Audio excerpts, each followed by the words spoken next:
हमने भाई एक वीडियो जारी किया था, उसमें बताया था कि किस तरह के क्वेश्चंस आने की उम्मीद है। क्या उस तरह के क्वेश्चन आए नहीं आए, क्या आपको मज़ा आया नहीं आया, ये देखते हैं। हेलो बच्चों, आज क्लास 10th AMU बोर्ड का पेपर था मैथमेटिक्स का, और उस पेपर का हम एनालिसिस करेंगे 1 बाय 1 करके, और फिर उस क्वेश्चंस को समझते हैं कि किस किस लेवल के क्वेश्चंस आए, ये देखते हैं। तो पहला सवाल जो है ये फर्स्ट चैप्टर यानी कि रियल नंबर से है, जो कि LCM और HCF पे बेस्ड है। मैंने जो कि बताया था इस तरह की पहला सवाल जो MCQs है, सिर्फ 2 टॉपिक हैं, एक रिविजिटिंग इरेशनल नंबर और एक जो है फंडामेंटल थ्योरम ऑफ अर्थमेटिक, और उसी टॉपिक पे बेस्ड ये क्वेश्चन दिया है AMU, और उस क्वेश्चन को हम समझते हैं कि किस तरह का क्वेश्चन है ये।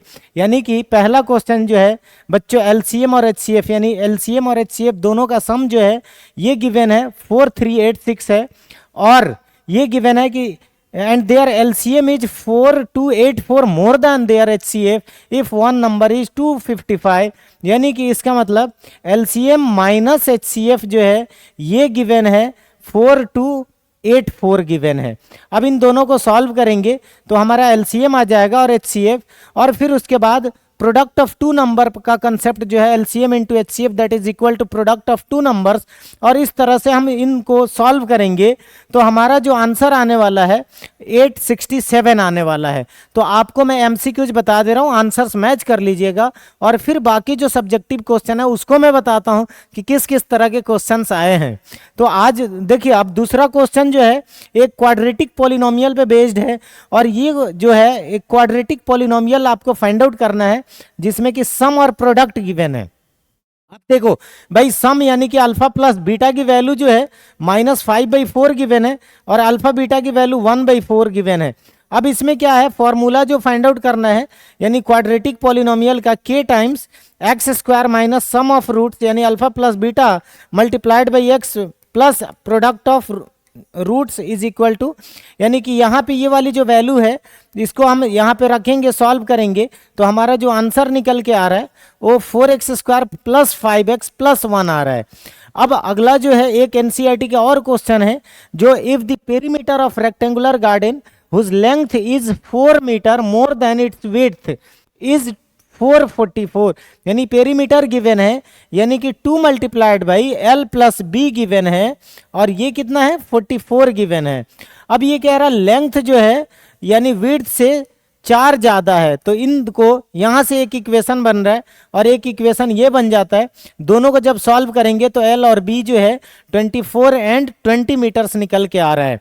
एक और बेटा मैं डिस्क्रिमिनेंट पे बेस्ड यानी क्वाड्रेटिक इक्वेशन से एक सवाल MCQ आया है, और इस क्वेश्चन में ये 1/x plus 1/x minus 2 that is equal to 3, और यहाँ से इसको सबसे पहले क्या करेंगे, सिंपलेस्ट फॉर्म में कर लेंगे यानी LCM लेंगे, और फिर उसके बाद क्वाड्रेटिक फॉर्म हो जाएगा, और वहाँ से डिस्क्रिमिनेंट निकाल के दे रहे हैं तो वो वैल्यू निकल के आ रहा है -12 आ रहा है। और एक और उसके बाद 2AP, जो कि मैंने ये मोस्टली क्वेश्चंस मैं क्लास में करवाया हूँ, और आई होप कि हमारे बच्चे जो भी थे उनको बहुत मज़ा आया होगा पेपर करके। तो बेटा यहाँ पे 2 APs के क्वेश्चन यानी 2 APs हैं, उनका कॉमन डिफरेंस जो है सेम है, और उनके 100th टर्म का डिफरेंस जो है 100 है। तो अगर कॉमन डिफरेंस सेम है तो कोई भी टर्म ले लो, उन दोनों टर्म्स का डिफरेंस जो है हमेशा सेम आता है। तो अगर 100 है इनका डिफरेंस तो इनके 1000 टर्म का भी डिफरेंस 100 ही आएगा। अब आता है एक question, a relation between x and y such that point Px, यानी कि एक पॉइंट है, कोई भी पॉइंट XY है, और इस पॉइंट से 2 पॉइंट का जो डिस्टेंस है वो सेम है। यानी कि मतलब कि एक जो पॉइंट है 36 है और दूसरा पॉइंट -34 है, और ये जो दोनों डिस्टेंस है सेम है, तो डिस्टेंस फार्मूला से दोनों का इक्वल कर दो, और फिर आपका जो निकल के आ रहा है उसके बाद हमारा जो है ये रिलेशन बन के आ रहा है, यानी कि 3x plus y minus 5 that is equal to 0। Next जो क्वेश्चन है, एरिया ऑफ क्वाड्रेंट यानी πr²/4 यानी सरकमफ्रेंस गिवन है, 2πr की वैल्यू गिवन है, और ये 88 गिवन है। यहाँ से बेटे पाई यानी कि पाई की वैल्यू 22/7 रख दो, और इज इक्वल टू 44 है, और यहाँ पे 2 आ गया, आर का वैल्यू यानी 14 आ जाता है, और जब वैल्यू रखोगे यहाँ पे यानी कि आपको क्या करना है, एरिया ऑफ क्वाड्रेंट यानी πr²/4 रख रहे हो, तो ये निकल के आ रहा है 154 सेंटीमीटर स्क्वायर निकल के आ रहा है। नेक्स्ट जो क्वेश्चन नंबर देखते हैं, 8th क्वेश्चन है। 3 क्यूब्स को जोड़ रहे हैं भाई, 3 क्यूब्स को जब जोड़ेंगे तो सिर्फ और सिर्फ उसकी लेंथ बढ़ जाएगा। तो देखो 3 क्यूब्स का वॉल्यूम दिया है तो a क्यूब होता है, और बेटा a क्यूब यानी 64 गिवन है, और यहाँ से a का वैल्यू 4 आ जाता है। तो लेंथ जो है 3 क्यूब को जोड़ रहे हो तो लेंथ जो है 3 टाइम्स हो जाएगा, यानी 4 3 multiplied by 3 that is equal to यानी 12 हो जाता है। और बेस और हाइपोटेन्यूज यानी बेस सेम रहेगा और एच भी हाइट भी सेम रहेगा। और इस तरह से जब सरफेस एरिया निकालेंगे रिजल्टेंट क्यूबाइड का सरफेस एरिया तो निकल के आ रहा है 224 आ रहा है। एक क्वेश्चन जो है स्टैटिक से गिवन है, फ्रीक्वेंसी ऑफ डिस्ट्रीब्यूशन 7.5 यानी कि मीन गिवन है, किसी भी फ्रीक्वेंसी डिस्ट्रीब्यूशन का मीन क्या गिवन है 7.5 है, यानी मीन जो होता है यानी 7.5 that is equal to sigma F I X I यानी 120 डिवाइडेड बाई 7 के और whole divided by sum of all frequencies, इसका मतलब 30। और यहाँ से k का वैल्यू जब निकाल के ला रहे हैं तो यहाँ से 15 निकल के आ रहा है। ठीक है बच्चों, अब जो है लास्ट क्वेश्चन यानी एमसीक्यूज का ये गिवन है। मैंने जो बोला था कि एम्पेरिकल फार्मूला आ सकता है एमसीक्यूज में, सेम वही विद डिजिट सवाल आया है। अब देखो करेक्ट एम्पेरिकल रिलेशन बिटवीन 3 यानी कि मेजर ऑफ सेंट्रल टेंडेंसी 3 होते हैं, मीन मीडियन और मोड, और उन तीनों में जो रिलेशन है बेटा वो मोड इज इक्वल टू होता है 3 multiplied by mean minus 3 multiplied by median minus 2 multiplied by mean. अब आपको क्या करना है, अगर मीन निकालना है यानी 2a is equal to 3m minus mode, यानी कि एक ये जो इसमें से चेक कर लेते हैं 2 multiplied by mean that is equal to 3 median minus mode, और ये ऑप्शन जो है आपका ए करेक्ट हो जाता है। तो ये आप एमसीक्यूज के जो भी आंसर है आप मैच कर लेना, अगर आपका सब सही है तो मोस्ट प्रोबेबली बाकी हमारे बच्चे में भी बेटा हो सकता है इस बार 80 आउट ऑफ 80 स्कोर कर रहे हैं। कुछ बच्चों का मैसेज भी आया मेरे पास। अब देखते हैं नेक्स्ट क्वेश्चन क्या है। एक क्वेश्चन जो है बेटा रिविजिटिंग इरेशनल नंबर से, जैसा कि मैं बताया था कि फर्स्ट चैप्टर से सिर्फ 2 टॉपिक हैं। अब इसमें इसको प्रूव करना है कि 2 + 5√3 को इरेशनल करना बहुत सिंपल तरीका है, उससे कर पाएंगे आप। एक जो है 2 मार्क्स में क्वेश्चन जो है सिमिलरिटी से उसी तरह से दे दिया, यानी कि पी क्यू पैरेलल ये है, उसके बाद में प्रूफ दैट यानी कि आपको सिमिलरिटी से इन दोनों ट्रायंगल को सिमिलर प्रूफ कर देना है, बहुत आसान है। ठीक है, यानी कि अल्टरनेट इंटीरियर और वर्टिकली अपोजिट, तो ए सिमिलरिटी से दोनों ट्रायंगल कंग्रुएंट हो जाएगा।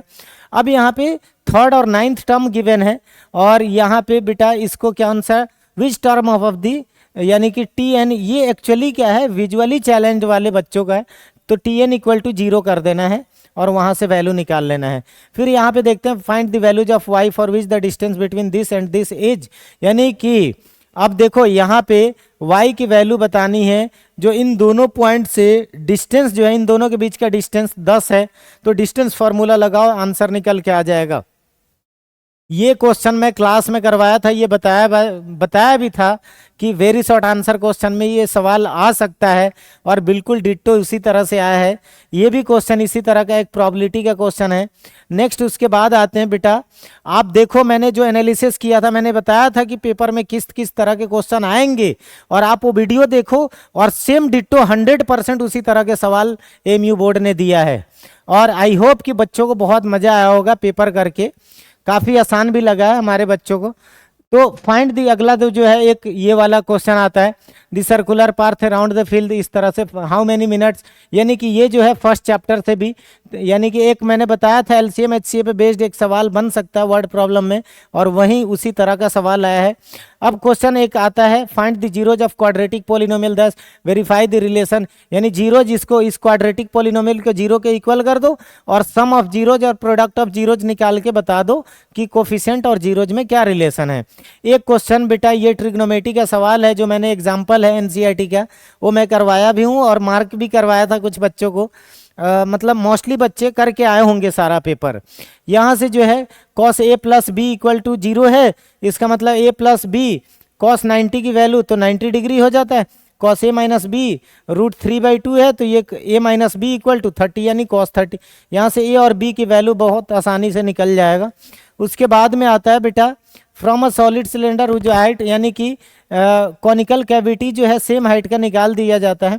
देखो एक सिलेंडर है इस तरह का, और इसमें से बेटे यानी कि एक कोन को क्या कर दिया जा रहा है, सेम हाइट का और सेम रेडियस का कोन निकाल दिया जाता है। तो रिमेनिंग सॉलिड का यानी कि क्या बताना है आपको, टोटल सरफेस एरिया बताना है। बहुत आसान है, एनसीईआरटी का सवाल है। और उसके बाद में एक क्वेश्चन है, ये भी आपको क्या करना है, ये प्रोबेबिलिटी का बहुत आसान सवाल है। आई होप ये कर पाए होंगे मोस्टली बच्चे। अब देखते हैं बेटा इसमें, train travels a distance of 480। देखो स्पीड डिस्टेंस टाइम पे मैंने बताया था कि सवाल आएगा ही आएगा, और वही सवाल उठा करके दे दिया विद डिजिट। इस क्वेश्चंस को मैं मार्क करवाया था बच्चों को, और क्लास में भी सब कुछ करवाया हूँ, एक एक चीज़ विद डिजिट पेपर आया है। तो मैं मानता हूं कि इस तरह का एनालिसिस शायद आपको अभी तक नहीं मिला होगा जो अभी मिल रहा है बेटा। और मैंने जो बताया गेस आपको करके कि इस तरह के क्वेश्चंस आ सकते हैं। अब उसके बाद में एक ये ट्रिग्नोमेट्री का क्वेश्चन है जो आसान, काफ़ी आसान है, जो प्रूफ करना है, और इसमें चॉइस भी दिया हुआ है।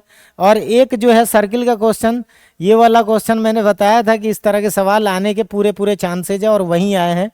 उसके बाद में देखो 2 डिजिट नंबर वाला क्वेश्चन जो है, ये बताया था कि 2 डिजिट नंबर वाले सवाल भाई लीनियर इक्वेशन से आते ही आते हैं, और वही क्वेश्चन आए हैं। उसके बाद एक और मैंने गेस किया था एरिया ऑफ, देखो एरिया रिलेटेड टू सर्किल से, कि आपको एरिया ऑफ सेगमेंट पूछ सकता है, और एरिया ऑफ सेगमेंट ही पूछा है आईजीटीज बिल्कुल, और वो भी डिजिट भी सेम करके। जो सवाल मैं बताया था कि 2-3 सवाल एक्सपेक्ट करे, और सेम टू सेम वही पेपर में आ गया है। नेक्स्ट क्वेश्चन बेटा देखो, यहाँ पे the sum of digit of 2 digit number is 9, यानी कि दो सम डिजिट का सम जो है 9 दिया, यानी x plus y is equal to 9 given है। अब 9 टाइम्स दिस नंबर, यानी अगर नंबर 10 प्लेस अगर y लेते हो और 1 प्लेस x लेते हो, तो 2 डिजिट नंबर जो है 10y प्लस x हो जाता है, reversing number 10x plus y हो जाता है। इस तरह पे बेस्ड। और ये सवाल देखो भाई, मैंने बताया था S n sum of n terms जब गिवन हो, यानी 4n माइनस एन स्क्वायर। अब इस तरह से आपको फर्स्ट टर्म यानी S1 जो है वहीं T1 हो जाएगा। ये वाला सवाल बिल्कुल एजिटिज आया है। मैं बताया था ये भी बात आपको कि भाई बीपीटी और कन्वर्स ऑफ बीपीटी में एक सवाल गारंटी इन राइटिंग आएगा, वहीं आया है। देखो, और लगभग हर बोर्ड में आता है बेटा, सीबीएसई में भी आता है, एमयू बोर्ड में भी आता है। ठीक है, अब यहाँ से इसमें चॉइस दे दिया है। फिर उसके बाद देखो 2 शिप्स, ये वाला जो है क्वेश्चन बिल्कुल same to same as it is NCERT से छाप दिया है वो भी, बट ये क्या है विजुअली चैलेंज वाले बच्चों के लिए है। फिर उसके बाद 29 नंबर के क्वेश्चन देखते हैं। ये देखो ट्रांसमिशन वाला सवाल दे दिया है, और फिर उसके बाद 2 पोल वाला भी दे दिया है। इसमें चॉइस दे दिया, हालांकि दोनों क्वेश्चन में गेस में बताया था कि ये क्वेश्चन आने के पूरे पूरे चांसेज हैं। एक क्वेश्चन मैं बताया था या तो मीन मीडियन मोड या फिर मिसिंग फ्रीक्वेंसीज वाले सवाल बन सकते हैं, और ये देखो मीडियन पूछ रहा है।